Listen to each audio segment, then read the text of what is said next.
Alright guys, welcome back. Today we're going to take a look at the effects of expansion on American people. And really this centers around Mexico and Oregon. Now back in the 1820s, Stephen F. Austin had led about 300 American settlers into Mexico, and they had agreed to be Catholics there and to follow Mexican laws.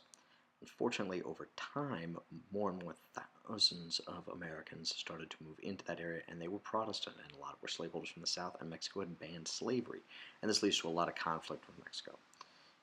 The American settlers and the local Tejanos, they wanted a more democratic government, and in 1833, Antonio Lopez de Santa Anna becomes president of Mexico, and he sets himself up as a dictator, and it was very, very clear that no democracy was going to happen.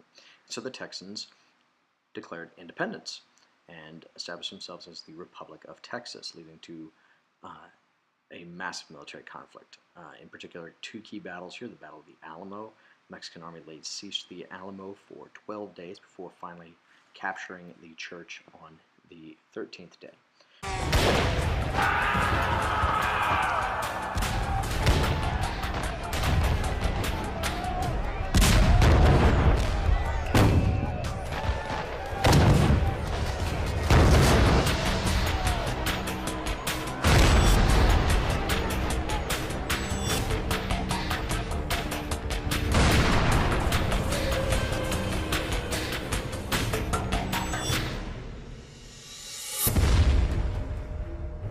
The shots that killed Davy Crockett and his fellow settlers echoed across America.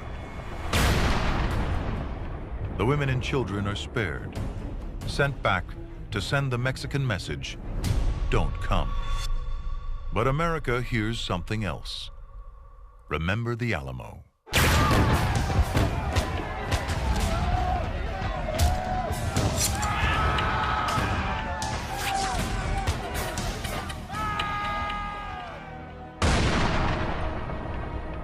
A turning point. America will now wage war to go west. This led to a huge cry from people like Sam Houston to remember the Alamo, and he leads the Texans to victory at the Battle of San Jacinto. That victory results in the capture of Santa Anna, and he's forced to recognize the independence of Texas from Mexico.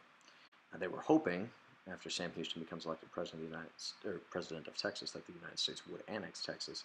But that really wasn't to be. People didn't want to deal with this issue of slavery until really the election of 1844, when Henry Clay, as a Whig, basically ignores the issue because John Tyler wasn't going to be nominated by the Whigs there. But James K. Polk is sort of the dark horse candidate in all of this, and he kind of hits on this idea of expansion and loves the idea of adding Texas to the Union, as well as Oregon, which we'll get to in just a little bit. In the election, the Americans voted strongly for Polk. They loved the idea of expanding the nation here and adding both Texas and Oregon, and he's pretty successful.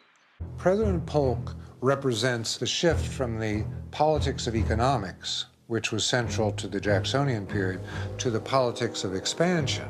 The British were the first to fall into Polk's sights. In the Pacific Northwest, Britain and the United States had been sort of ruling this vast tract of fur trappers' land in tandem, and Polk is tired of that arrangement. Polk demanded all of the Oregon Territory up to the northern boundary at latitude 5440. Backed by a campaign slogan, 5440 or fight, Polk bluffed the British into giving up 360,000 square miles of fertile land in order to avoid a war. Just before Tyler leaves office, Congress does vote to annex Texas. Polk ends up negotiating with the British and getting the lower half of Oregon there in the deal. Now, Mexico had never really recognized the Texas independence, and so they were fairly upset because there's a disputed border here. The Texans in the United States believe that the border's at the Rio Grande. The Mexicans think it's at the Nueces River, which is a little bit further north. But when Polk turned his attention south to Mexico, negotiations weren't nearly as smooth. The country refused the president's $15 million offer for California and New Mexico, $380 million in today's money. So Polk went to Plan B, war. Bold leadership doesn't consist in backing down in the face of challenges. Bold leadership consists in confronting challenges, maybe even creating the challenges.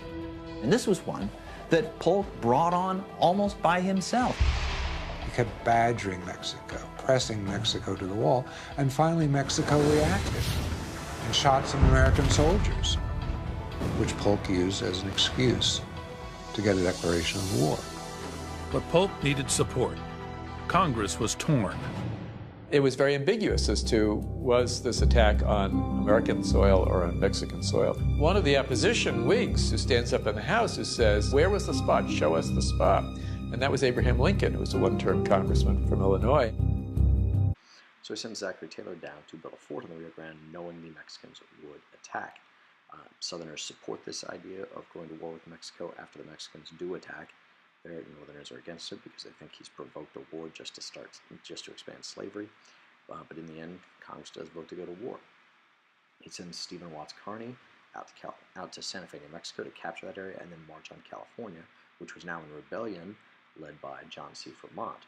They had declared themselves independent as the Bear Flag Republic, and they were encouraging the members of the rebellion to join forces with the Americans. And by 1847, all of California is under American control. General Taylor wins big victories at Monterey and Buena Vista. General Winfield Scott leads a force that invades Mexico and captures the city of Veracruz before surrounding the capital city of Mexico City, and in particular the palace complex at Chapultepec. After a siege there, they do finally capture the capital there, and the war is basically over as Santa Anna flees from the capital. We negotiate the Treaty of Guadalupe Hidalgo. Mexico agrees to give up California, Arizona, New Mexico, Utah, part of Colorado, as well as recognize the annexation of Texas there. And the United States agrees to pay Mexico about $18 million. Then in 1853, we paid them another $10 million for this southern strip of land in Arizona and New Mexico, fully completing the continental nation. Thanks, guys, for paying attention there. Hopefully we took good notes, and we'll see you tomorrow.